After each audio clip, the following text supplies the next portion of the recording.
So Representative Huot, we have actually two bills that are the same.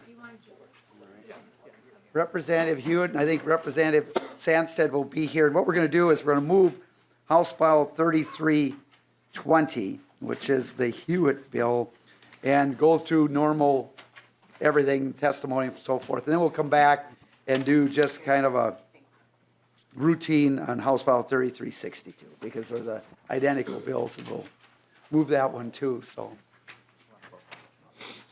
yeah, and we'll have both authors speak at that point. So, Representative Lesligard, you want to? Representative Lesligard moves House File 3320 to be laid over for possible inclusion into the omnibus report. Representative Huot, welcome to the committee. Thank you, Mr. Chair and members. This is a really good bill. I personally am involved with concessions in my own school district, so what this will do is basically exempt the sales for fundraising by certain student organizations. These organizations are similar to the sales that are concessions, spiritware at the elementary level, the secondary organizations, and the purpose for activity sports and different stuff like that. And you know, the fiscal note came back on this yesterday at around $700,000. That's spread throughout the state. And you know, in some of these districts only, this is maybe like $35 to $40. But as oh, he left, didn't he? As Representative Fabian knows, $35 is the difference between a bus leaving with a team on it and not. These school districts for their sports are really tight, and they need every dollar. And on top of this, this also created a problem within the districts. It's kind of cantankerous that the districts actually have to go back, file the sales tax, and different. It actually creates some burdensome on the financial staff, and I would like to see this bill go through. So, thank you very much. So, Representative Sandstede, we have not moved your bill, but we're going to have you speak to it right now, and then we'll move it later. But Representative Sandstede. Thank you, Mr. Chair. Mr. Chair and members, I have House File 3362. It's basically identical to what you just heard with Representative Huot. It removes a new requirement that school-sponsored groups collect sales tax on fundraising activities. This is already presenting hardships for students, parents, coaches, and advisors of athletic, academic, and artistic teams and clubs within our schools. Previously, a student group or club could raise up to $20,000 annually under exemption for fundraising sales or for nonprofit groups. The exemption was eliminated following a provision in last year's omnibus education bill, which now requires school districts to take charge and control over all extracurricular fundraising activities to be in compliance with the Government Accounting Standards Board's principle. This change, in essence, treats school-sponsored teams and organizations differently from booster clubs, which as 501c3 organizations aren't subject to sales tax, despite fundraising activities by both going to the same purpose. Many high-profile sports have booster clubs, but smaller non-academic teams and clubs often do not. Our coaches and advisors of school teams and clubs are extremely dedicated, and they already put in countless hours on weekends and evenings for little pay, often on top of their work in the classroom. As part of their dedication, we shouldn't expect them to go through the hassle of filing and administering a separate nonprofit simply to avoid collecting and paying sales tax. A one-act play advisor in my district told me about how her students hold a large fundraising event each year. A pasty bake. Perhaps not very surprising coming from the Iron Range. The students put in the labor of making and selling the pasties, and this event funds things like annual banquets, t-shirts, and occasional trips like lessons at the Guthrie. With this exemption gone, now students are responsible for collecting a sales tax. Please just think about what I said. Students responsible for collecting sales tax at a pasty sale. As this committee does its work, the difficult work you do every session to determine our state's sales tax policies, Our key value of fairness should be at the forefront. To that end, I think we have the responsibility to ask, to whom exactly is this provision fair? Mr. Chair and members, I thank you not just for the opportunity to hear this bill, but I ask for your support. Thank you very much, Representative Sat. See, this is what happens when other committees try to do tax policies. I mean, you can't have the amateurs doing it, and now we have to clean up the mess. So here we are today, just a lesson to be learned. Somehow in the language there, I don't think they maybe figured these tax implications would be there, and so here we are, and it really is something we have to fix. So you want to comment now, Representative McDonald, or can we go to testifier? Representative McDonald. Well, thank you, Mr. Chair. I had a question for Ms. Dalton, but we can certainly proceed with the Well, testifiers if you wish. Well, Ms. Dalton, or Representative McDonald. Ms. Dalton, I think it was 2018, we passed the sales tax exemption for civic groups and nonprofits of 501c3s and 501c4s.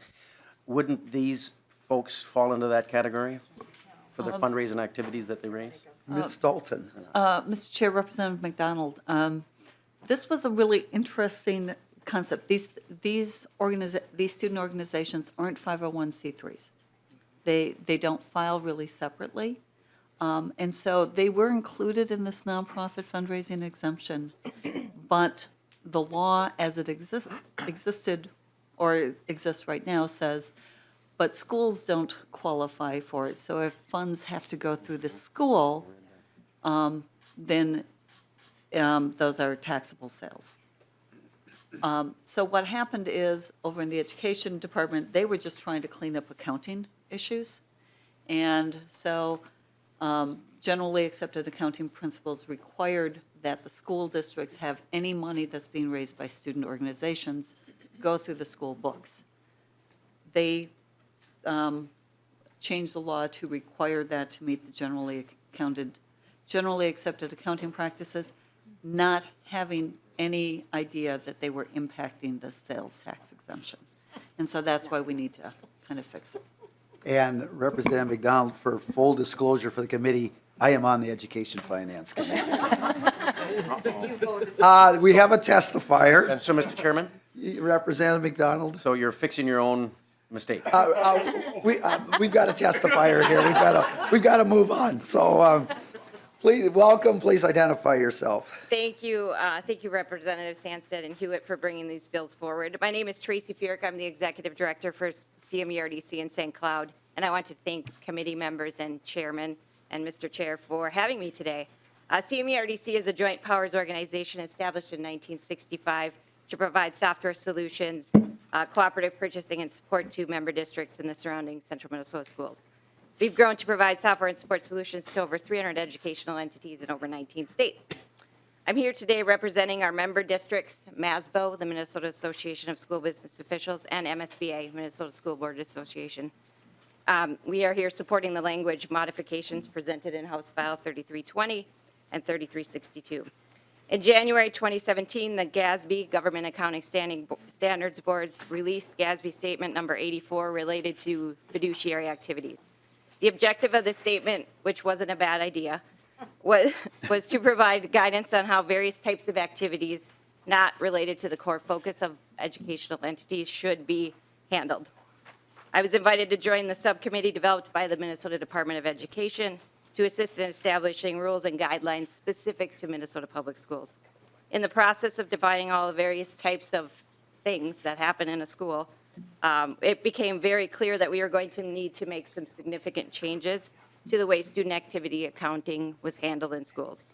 I won't bore you with more of those details because it's probably more than you need, but after many discussions at MDE, conversations with representatives from the Government Accounting Standards Board, we determined that at that time we needed to roll those student activities into the general fund of the district. This is where the unintended consequences of that decision came into play. Minnesota Statute 297A 7 Subdivision 13, which addressed fundraising for nonprofit groups, allows for a $20,000 exemption per activity. However, when all the activities became lumped together into the general fund, that exemption is often used up by one fundraiser.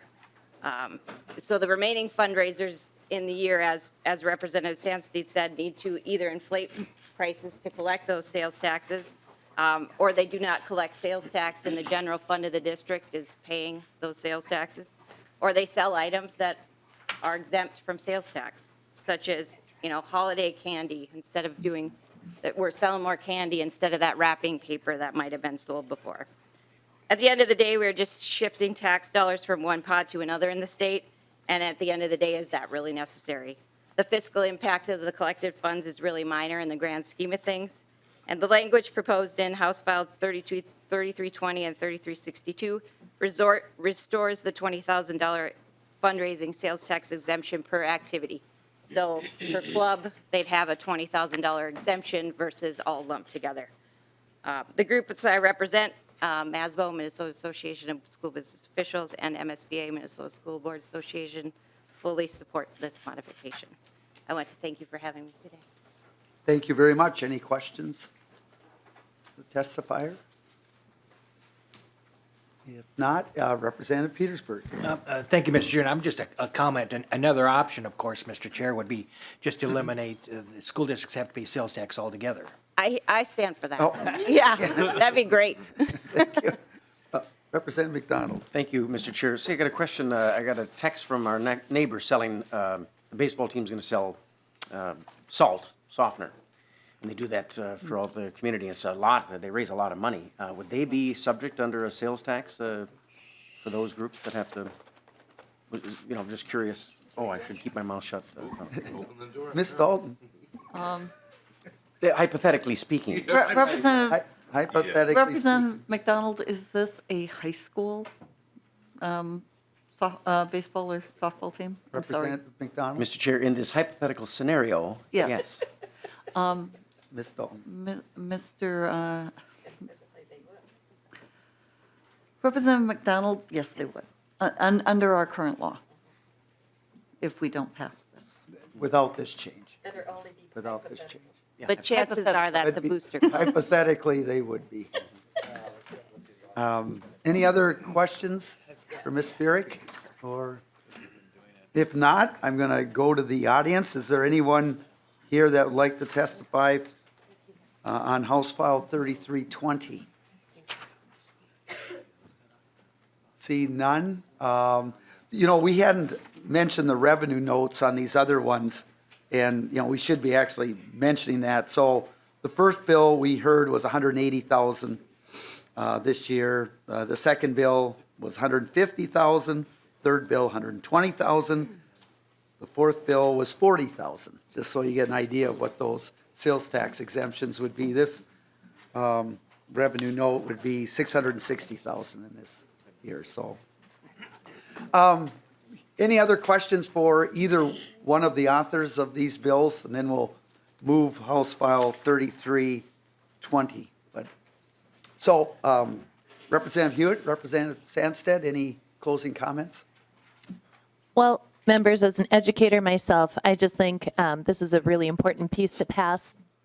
In a perfect world utopia, schools wouldn't have to fundraise, but that's where we're at. And we really are not intending to tax our kids and tax, the things that they need to do to support the out-of-school activities or extracurriculars. So thank you for considering this, and I urge your support. Very good. Representative Huot. Again, committee and Mr. Chair, thank you for hearing this, and I'm going to leave you with this. The lines are long at the concession stand, and we try to teach our student helpers to count back change right now. To teach them how to do a sales tax on top of that would be terrible. So please help me. Thank you very much. Representative Les Lagarde renews his motion to lay over House File 3320 for possible inclusion into the omnibus tax bill. And then if someone could move, and we're not planning to discuss anymore, House File 3362, Representative Erickson. Mr. Chair, I'll move 3362 for possible inclusion in the omnibus bill. Very good. Representative Erickson moves to House File 3362 for possible inclusion into the omnibus report. Thank you very much, members and authors.